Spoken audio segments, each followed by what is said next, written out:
Hello বন্ধুরা, তোমরা সবাই কি করছো? আমি শুয়ে আছি আর ছোট্ট মিনি ব্লগ করছি। তোমরা কেমন আছো সবাই?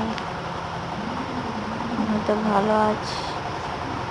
মেয়েটা ঘুমাচ্ছে, তোমার দাদাও শুয়ে আছে। আমি একা একা করছি। ভিডিওটাকে সাবস্ক্রাইব, লাইক, কমেন্ট, শেয়ার করে দিও। Bye guys.